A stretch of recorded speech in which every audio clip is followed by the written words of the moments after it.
Bueno, seguimos conversando con el doctor Jesús Esparza y bueno, y estamos hablando de todas estas cosas. Decía el doctor Esparza, bueno, hace un rato acerca de la participación de los jóvenes en todas estas cosas y haciendo incluso un apartado de lo que es el tema de los partidos, etcétera. Y a los efectos del refrescamiento, y yo lo quiero ver como una cosa política, porque puede apartarse de la política quien quiera sea, o de los partidos, pero de la política, ¿cómo? Yo creo que esto es un acto de carácter político, indistintamente cuál sea la motivación, la lucha por reclamar intereses muy bien claros, que están además garantizados por la Constitución, y que hoy están bastante débiles, están burlados del tema de ya hemos hablado de nuestra propia experiencia, en el tema de la asistencial, ¿no? Los hospitales tienen dificultades, los servicios públicos, la provisión de alimentos, la calidad de la educación, y que todo esto pues, seguramente se convierte en elementos que contribuyen a generar un clima social de descomposición donde surgen, depende de cada quien, ¿no? La delincuencia, la rebeldía juvenil, tantas cosas que justamente son los que quebrantan el status quo y si no hay un oído suficientemente receptivo, ello puede dar al traste en el momento en que la gente se sienta, porque pareciera que el poderoso, el que tiene además a su lado las armas y todos los recursos de un país, son casos, la historia ha mostrado muchos, infinidad de casos, lo tuvimos en la llamada primavera árabe, pero han dicho, no, es que Venezuela no es Egipto, ni es Ucrania, por supuesto que no es. De serlo, las condiciones, la situación sería otra. Pero ciertamente hay unos comportamientos sociales que evidentemente se expresan con el condicionamiento cultural y de los momentos, de las coyunturas, ¿no? No, sin duda, las sociedades se alimentan de todo el entorno y de sus propios valores, de su propia cultura, de su propia forma de ver el mundo, de ver sus anhelos. Pero los jóvenes, los más jóvenes, tienen además un ingrediente que es muy poderoso, que tiene una gran potencialidad, porque él está mirando al futuro. Es decir, el más joven no está viendo ni al pasado, ni siquiera al presente, sino que está viendo a su futuro, a sus posibilidades, a sus instancias de vida. Y cuando sienten que esas instancias de vida, que esas posibilidades, que ese futuro no está claro, no tienen otras experiencias de lo que podría ser, sino experiencias que ellos valoran negativamente. Y no es difícil que un joven valore su entorno negativamente, porque para eso es crítico y por eso tiene que construir las cosas con nuevos sueños, con nuevos ideales. Entonces irrumpe, emerge, tiene que decir las cosas de alguna manera. Y esa mensajería de los jóvenes es una mensajería muy poderosa, porque llega al seno de la familia, está en el seno de la familia. Y los padres están en capacidad de comprenderlo. Por eso comentábamos hace un rato el caso de este joven que estudia en una universidad privada en Caracas, una universidad de muy alto prestigio además, que por cierto tiene limitada su expansión porque no le han incluido en la agenda los proyectos de ingeniería que tiene, que son proyectos muy bien realizados. Ese joven de pronto se convierte en un símbolo de una sociedad que quiere surgir, que puede salir de la situación de pobreza en que vive, porque no es malo salir de la situación de pobreza, eso no es malo. Uno puede decir retóricamente, no es bueno ser rico, pero en el fondo todos quieren de alguna manera ser ricos, no para explotar al pobre, sino para tener la satisfacción de sus necesidades, o de alguna manera para poder... Mira, nosotros tenemos una alumna allí en la universidad que se gradúa pronto, que viene de un barrio análogo, quizá peor que vive este muchacho. Y esta muchacha que obtuvo la beca de la universidad renunció a ella porque quería trabajar. Yo prefiero trabajar, gracias por la beca, pero lo voy a hacer por mi propio esfuerzo. Mira, y esa muchacha me decía que su gran ideal era mejorar a su familia, mejorar a su madre, para que su madre viviera mejor, para poder de alguna manera surgir de ese espacio que para ella le parecía negativo. Bueno, no se trata de desestimar su historia de vida, de desestimar su barrio, de desestimar sus amigos, no, al contrario, de saber cómo intervenir positivamente en ese desarrollo. Nosotros en este momento estamos realizando un taller de intervención urbana y se está haciendo un plan piloto aquí en Cerro de Marín para que la gente misma se incorpore a los planes de mejoramiento del hábitat, desde el punto de vista arquitectónico, desde el punto de vista psicológico, desde el punto de vista de las decisiones de políticas públicas. Y todo eso se puede hacer cuando la gente se empieza a preparar. Y eso es lo que está ocurriendo, que los jóvenes se están preparando, que los jóvenes hoy tienen una potencialidad extraordinaria de mejoramiento de su propia vida y de la vida social en la que Pero podría verse entonces, paradójicamente, se ven amarrados. Se podría ver entonces o interpretar eso, el status quo, como una amenaza. Es decir, el que surjan seres humanos con capacidad para razonar, para interpretar, para transformar, para ser rebeldes, para ir en contra de lo planteado, no está en la agenda de quien pretende perpetuarse en el poder. Y entonces estábamos hablando hace un rato de Orwell, ¿no? De Orwell, sí. Sí. Y estábamos hablando acerca de todos estos análisis, acerca de cómo se utiliza incluso la manipulación que se hace. Y la hemos visto, yo creo que ha estado muy presente en Venezuela, cómo aquí se ha sumado de una manera paradójica, porque ¿cómo puede, por ejemplo, Fidel Castro hablar de Cristo si es ateo? ¿Y cómo puede el socialismo, el comunismo hablar del cristianismo si es absolutamente contrapuesto? Pero se utiliza a los efectos de la construcción de un mensaje donde, y no es que se va a construir una nueva ideología, sino que se constituye una herramienta para lograr captar el compromiso de las masas y darles entonces una conexión emocional respetando sus creencias, pero en ello entraña una manipulación que va a terminar siendo simplemente el repetidor de todas esas cosas que le hacen decir, y ciegamente sigue y se convierte simplemente de aquel individuo que pudo haber razonado, que es la amenaza de este muchacho o muchacho como él, en simplemente una masa, claro, que se arrastra, que se lleva. Claro. Mira, tú lo has dicho, el poder envilece y el poder puede envilecer absolutamente cuando el poder es absoluto. Estoy parodiando unas palabras de Lord Acton, cuando dice el poder corrompe y el poder absoluto corrompe absolutamente. El envilecimiento del poder hace ciego al quien detenta el poder y es obligación de la oposición formal y de la oposición social, llamar la atención sobre eso. Decir, mira lo que está ocurriendo, oye lo que está ocurriendo, huele lo que está ocurriendo, siente lo que está ocurriendo en la sociedad. Porque a veces el tratamiento de los problemas en los pequeños círculos de poder, los círculos de decisión del poder, se alejan enormemente de la sociedad. Y no basta la encuesta, no basta que tenga un equipo de encuestadores, una sala tecnopolítica que permanentemente me esté diciendo cómo está la opinión de los ciudadanos. No, es necesario vivir y tocar los problemas.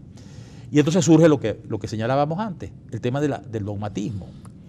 Si encima de eso yo voy a ejercer mi función de gobierno con un patrón dogmático, tiendo a fracasar, porque el patrón dogmático no me sirve para interpretar la realidad. La ideología, la teoría, la ciencia es una forma de aproximarse a la realidad, pero cuando se convierte en poder puede convertirse en una campana que lo aísla de la realidad. Y yo creo que el primer llamado que sensatamente tiene que hacerse cualquier gobernante es: tengo que oír las campanas. Cuando suenan las campanas, algo ocurre. Los sonidos de las campanas que desde pequeños nos enseñaron, si son lentas, es funeral, si son rápidas, es fiesta, si son acompasadas, es un llamado a la gente. En otros pueblos había un sonido especial para llamar a las campanas cuando había incendio. Si las campanas suenan, es porque está ocurriendo algo, no porque el sacristán se volvió loco. No, las campanas suenan avisando algo y la sociedad da sus campanazos. Y las viene dando, los ha venido dando. Yo creo que cuando el gobierno nacional tomó las decisiones económicas en el mes de diciembre, noviembre y diciembre, el famoso DACASO, era porque estaba oyendo unas campanadas, solo que tomó una decisión que no fue adecuada. Sirvió para el momento, fue exitosa para el momento, incluso desde el punto de vista político, pero generó una tendencia en el sector comercial y en parte del sector industrial que condujo o conduce al desabastecimiento. ¿Por qué? Porque no había claridad en la materia económica, no había claridad en el tema monetario, se le permitió, se fue tolerante en que los comerciantes importaran productos con $1 no oficial, pero luego se les castiga por venderlo a esos precios. Y además se soltó una jauría impresionante. Algún día alguien tendrá que escribir la cantidad de arbitrariedades que cometieron funcionarios civiles y militares para extorsionar a dueños de empresas que les quitaron, además de la pérdida por la reducción de esos precios en unas condiciones que en algunos casos seguramente habría sobreprecios, no sé, habría que buscar también una tabla de referencia que es en un momento determinado sobreprecio, ¿no? Sobre todo en una economía inflacionaria como la que estamos viviendo. Todos son asuntos que, como ha dicho el doctor Esparza, serán los días por venir los que permitan, una vez decantados tantas cosas como el propio análisis, que por cierto, bueno, ayer cumplió 1 año de muerto el presidente Chávez, por lo menos que se anunció que estaba muerto, y en este momento no es el mejor para hacer un análisis acerca de un personaje de tanto peso en la historia de la política no solo venezolana, sino latinoamericana, como tantas cosas concurrieron para hacer posible que se produjera esta situación. Yo personalmente creo que con Chávez se perdió una gran oportunidad de una transformación formidable del país. Chávez tenía un anclaje social destacadísimo, tuvo el control de todas las instituciones, le obedecían, era el amo de esas instituciones, lo fue durante todo su tiempo, y el dinero envidiado por cualquier gran país del mundo, de modo que yo creo que será difícil reunir de nuevo todos esos factores, y qué lástima se desperdició. Hoy Venezuela sería esa potencia que se decía en el discurso, realmente lo sería. Se dejó torcer todo esto por las emociones en relación a los asuntos del magnetismo de Castro, el interés en ser un líder universal, que por supuesto una chequera jugosa fue el lubricante para que esto funcionara. Por eso hay que esperar entonces que decante para que se haga un buen análisis de todo lo que significó ese personaje y su ambiente y sus consecuencias, ¿no? Rector, le preguntan, ¿cuándo se retomarán las actividades académicas en nuestra casa de estudio y cómo se llevarán a cabo las evaluaciones? Esa es la pregunta del día. Todos están preguntándose eso, pero las circunstancias han ido empujando esa decisión.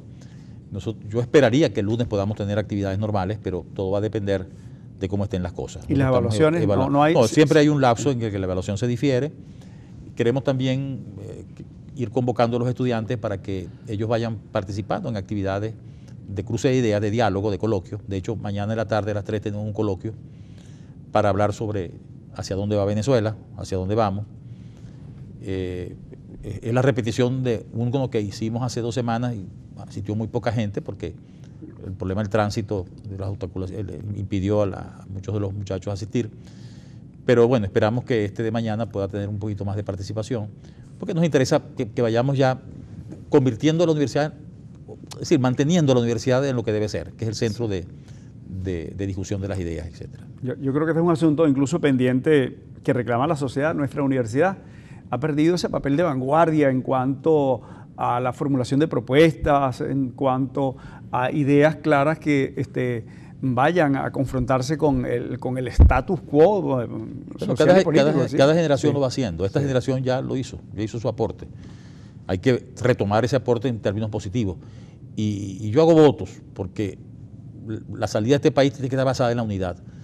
Y hago votos porque en esa unidad, ese nuevo pensamiento, ese pensamiento emergente de una sociedad progresiva y constructiva, dé sus frutos. Hago votos por eso. Bueno, ojalá se imponga, ¿no? Ojalá se imponga todo esto. Cuando recién comenzaba el gobierno de Maduro, pues, visto lo que tenemos como resultado después de 14 años del gobierno de Chávez, bueno, uno fácilmente llegaba a la conclusión de que era una oportunidad para un personaje que ha estado allí, vivió de cerca todo el proceso, podría decirse que es corresponsable, pero tomando en cuenta la figura de ese líder, caudillo, omnipresente, etcétera, no casi excusamos al resto. Todo fueron decisiones de momento, emocionales, caprichosas, lo que fue, pero fueron de Chávez.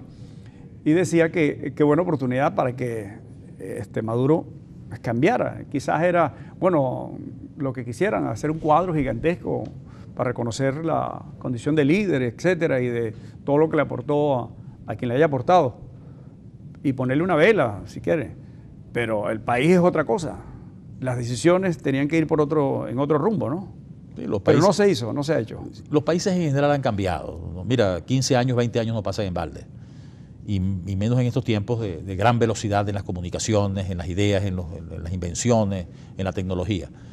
El tema es que Venezuela pueda estar a un ritmo adecuado en ese fortalecimiento de la sociedad, que no es solamente un fortalecimiento tecnológico, tecnocrático, no es un fortalecimiento en valores, en cultura, en arte, y la economía es la base que lo sustenta.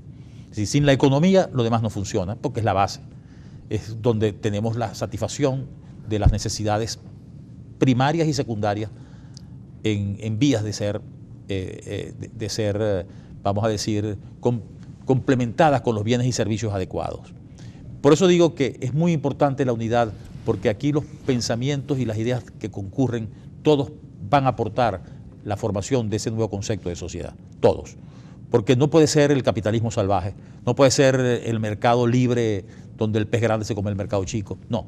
Tiene que ser una sociedad de cooperación, tiene que ser una sociedad de construcción y de respeto. Esta nueva generación, es una generación valiosísima.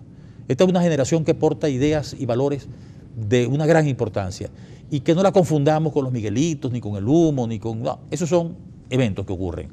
Esta es una generación que está construyendo su futuro y que cree en la necesidad de su futuro. Y por eso es que tenemos que respetarlo. ¿Usted cree que a partir de esta experiencia de esos muchachos, algunos, hay una mezcla de cosas, gente que pues se desvía, etcétera, pero vamos a partir de la buena fe, de que hay gente en ese sentido, uno tiene que tener fe en que de nuestra sociedad, pues los muchachos o los hijos de esta sociedad tienen que ser los mejores y evidentemente comprometidos, como usted dice, porque tienen que mirar al futuro. Claro. El pasado, que poco importa, y hoy pues transcurre tan rápido que yo tengo me planteo la posición del joven, ¿no? En consecuencia, ¿podría estar pariendo esta sociedad un nuevo liderazgo? Mira, los liderazgos van a surgir, siempre surgen, y se sustituyen, y se queman algunos, y van moldeándose nuevas caras de nuevos líderes. Pero el problema en este momento no es de liderazgo, no es de líderes. Siempre decíamos, ¿y cuál es el líder que se va a enfrentar a tal o cuál es el otro? No. La sociedad produce sus propios movimientos, la sociedad es dinámica, la sociedad no es estática. Y los líderes están allí. Bueno, la teoría de Toynbee de la historia, de que está basada en los hechos, en los particulares universales. Es decir, en esos seres que son seres individuales, pero que de alguna manera encarnan una universalidad de pensamiento, una universalidad de valores. Entonces esos son los héroes, esos son los que de alguna manera se definen como los protagonistas de la historia. Pero no es verdad que ellos son los protagonistas de la historia. Ellos son el resultado de la historia.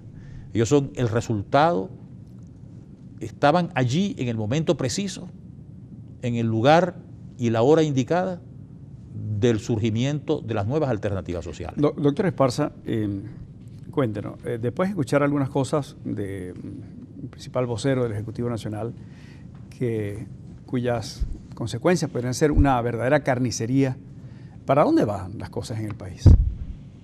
Bueno, vamos a tratar de conversarlo mañana en el coloquio que tenemos en la universidad. Ojalá puedes acompañarnos, Guido, sería fantástico. Claro. Es a las 3 de la tarde. ¿A dónde vamos? Mira, yo no creo en el determinismo historicista que se forjó al calor de una reinterpretación del sistema hegeliano en el pensamiento del materialismo histórico. No.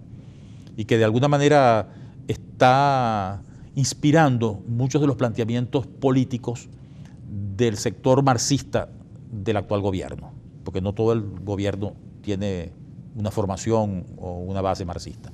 Pero en el sector marxista, que es un porcentaje importante del actual gobierno, está todavía demasiado amarrada al determinismo historicista de que los cambios sociales se van dando de acuerdo con unas leyes históricas y de que el socialismo en ese sentido es inevitable. Y que entonces terminan haciéndose la idea de que el socialismo es el pensamiento avanzado en lo social y que de alguna manera estamos quemando las etapas a la superación de las etapas anteriores, que sería el capitalismo.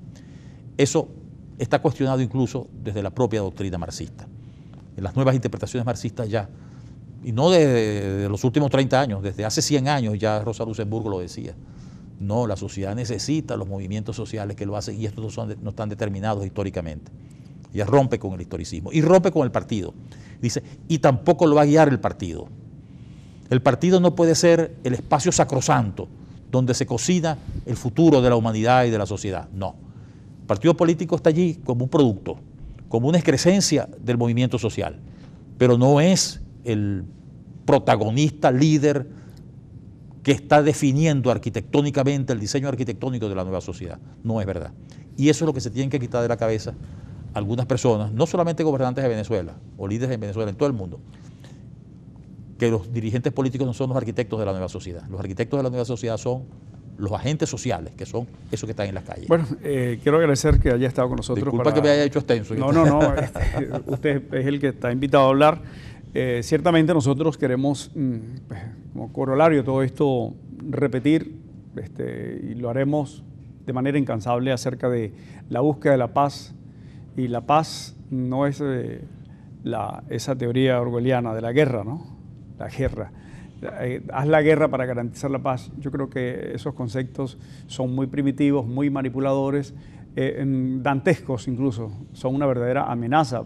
Hoy día, además con tanta infraestructura bélica, tanta tecnología bélica, que es una verdadera amenaza a la propia existencia del mundo, creo que nos toca a nosotros buscar, ojalá reconciliar toda esta posición en el país. Ojalá que ciertamente se logre entender que la gente, muchas cosas están relacionadas simplemente con tener un paquete de harina, simplemente con que su hijo pueda ser atendido por el médico oportunamente, simplemente por poder servirle un desayuno caliente a sus hijos, simplemente por sentir que regresan cada día al hogar y puede darle un abrazo a todos sus hijos, que no ha quedado ninguno en el camino producto de la violencia. Son cosas tan sencillas que quiere la sociedad.